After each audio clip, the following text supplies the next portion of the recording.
We've all heard the statement, "Who you are speaks so loudly, I can't hear what you say." That's absolutely true. And in our first session, when we talked about a mindset of communication, we talked about the first element of three in the communication process. And you'll recall that would be the speaker.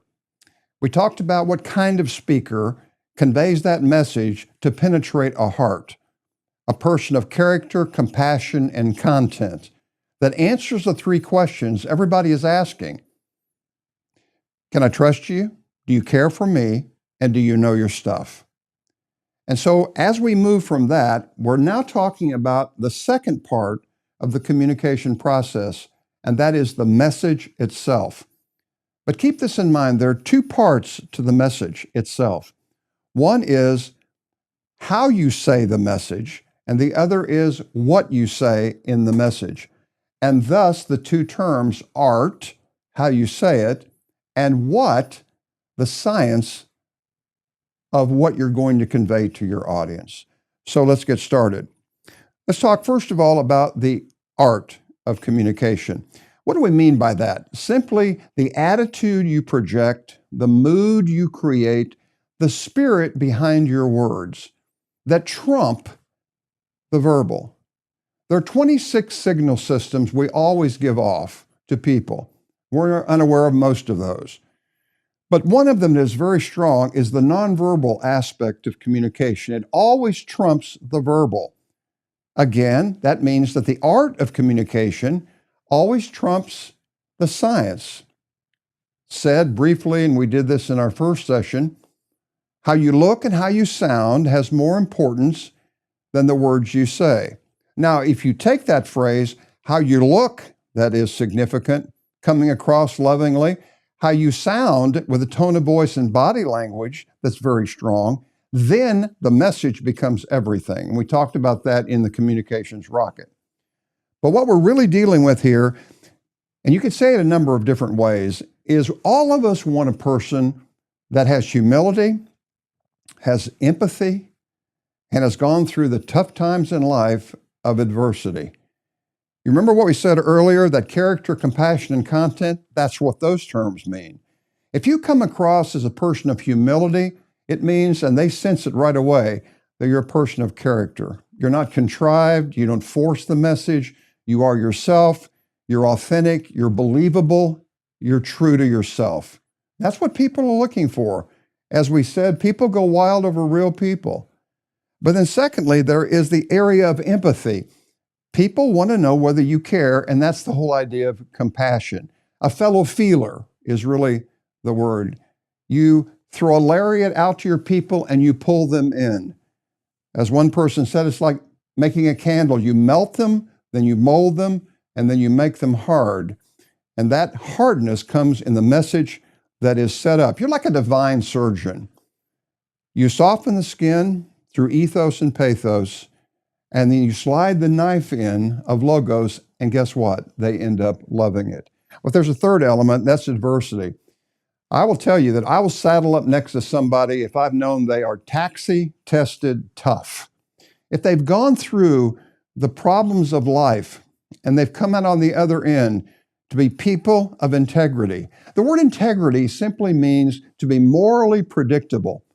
Again, the whole idea of trust that surrounds all of this is extremely important. You know what the good news is? Here's the good news. Did you know that character, compassion, and content, you and I can control? We can grow in those three areas.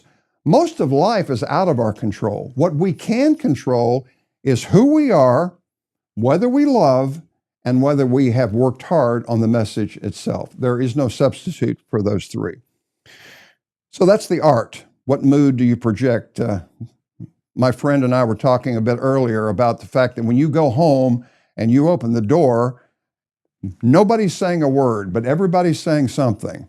And the tension is so thick you could cut it with a knife. You sense that something is wrong, but nobody has said a word. You go into a business meeting, you sit down, and all of a sudden there's a sense of something is wrong here.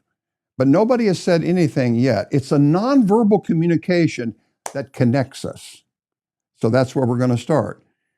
Ethos, pathos, and logos, simply put, that's the nonverbal. Do you come across, without saying a word, as a person of character, compassion, and content? Now, the heart of developing a message is to how to get that 7% into orbit to create 100%, and that's critical as well. And that's where the science of communication comes in. The content, the logos, and that's what we're going to be talking about for the rest of this session. How you say it, extremely important. Now we're going to go into what you say, and that's the science. Everybody with me? All right, here we go. There's 3 parts to the science of communication, extraordinarily important. First, there is how you organize a message. I sincerely believe that most people set up housekeeping in a revolving door when it comes to delivering a message. They have too many points. They recite them too quickly. They move too fast. And it is like an overload of information. It's like washing over me, taking a sip out of a roaring fire hydrant. You can't absorb it. Your brain clutters. So what's the key to that? How to organize a message so that it is a rifle shot and it is on target. There's a book I love called Words on Target. That's absolutely true. We want to hit the audience where they live. And if you give them too much, too quickly, they don't absorb any of it. And so how do you organize is the key to what? To clarity. What we want when we communicate is to absolutely be clear. The best compliment I get is that my messages are clear, but there's a second, and that is language. What do I mean by language?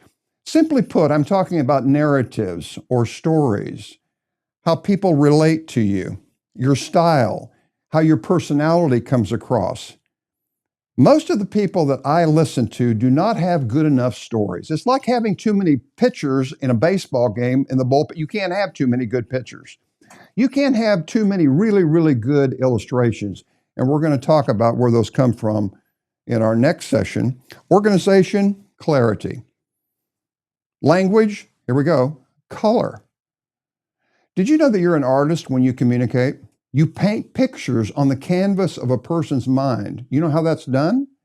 Through great stories. We all need great stories.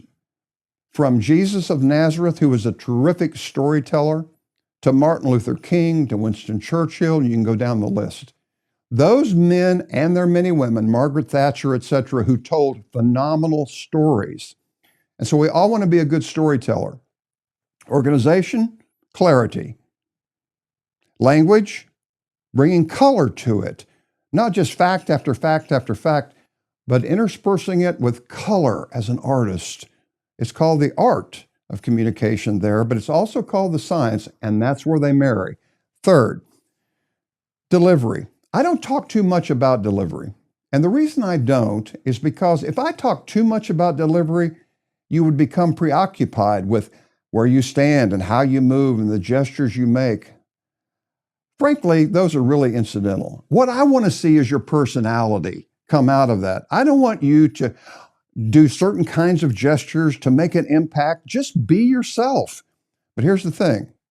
If you believe in your message, and this is critical, your delivery will take care of itself.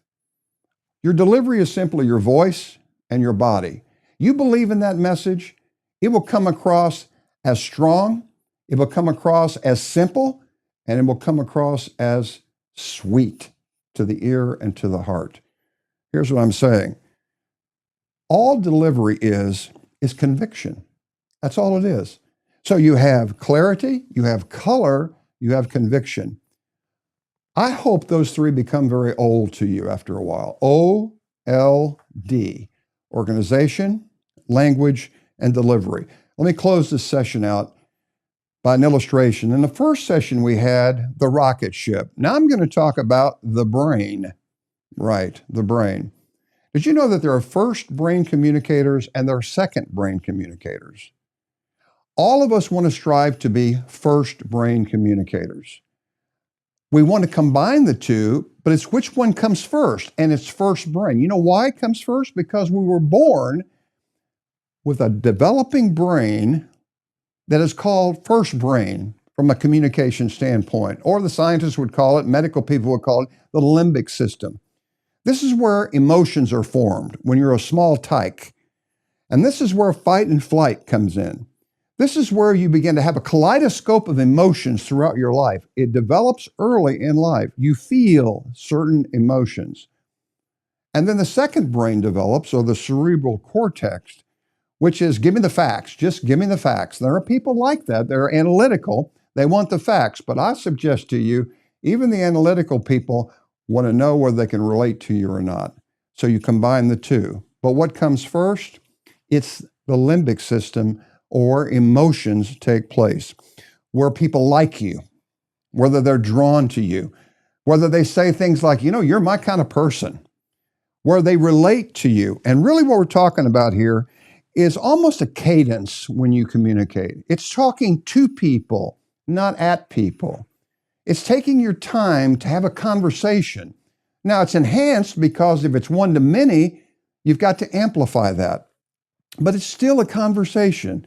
You're not talking down to people, you're talking adult to adult communication. So here's what I mean.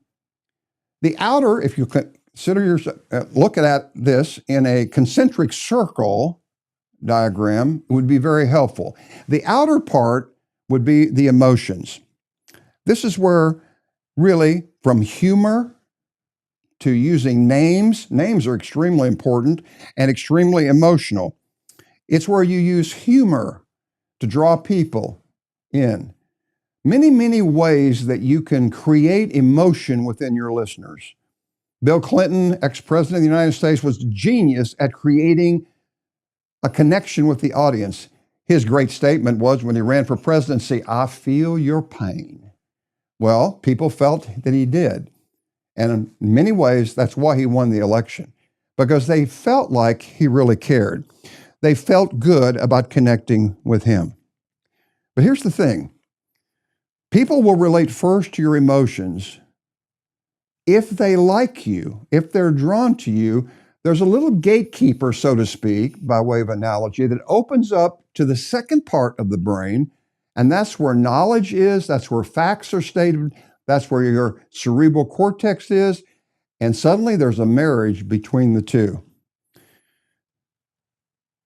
Words learned earliest in life have the strongest force and power. Did you know that? Because they carry the greatest emotion. Words learned earliest in life. So always put your words on the lower shelf. The lambs can come to feed, and the giraffes, those big content people, they can bend their necks if they're motivated enough. But we are speaking to average people. Our communication should be childlike. We're going to talk about that more later on. Not childish, but childlike, so that we understand. Remember, the goal of communication is to be mutually understood. So, what's the bottom line here? People buy on emotion and they justify with fact.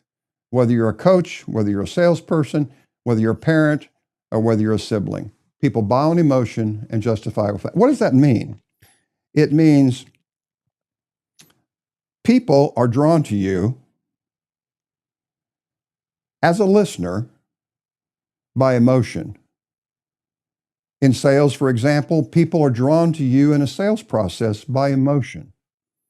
So you attract people that way, but to keep people, in a sales metaphor, your clients, you justify that relationship by continually feeding them the facts. It's a beautiful combination of both and, not either or. So that's where we're headed, right here. We've talked about the speaker himself. We're talking about the big view, the overview of the message itself. Now we're going to dive in our next session to talk about organization, then language, and then content. How do you make it come alive? How do you talk so people will listen?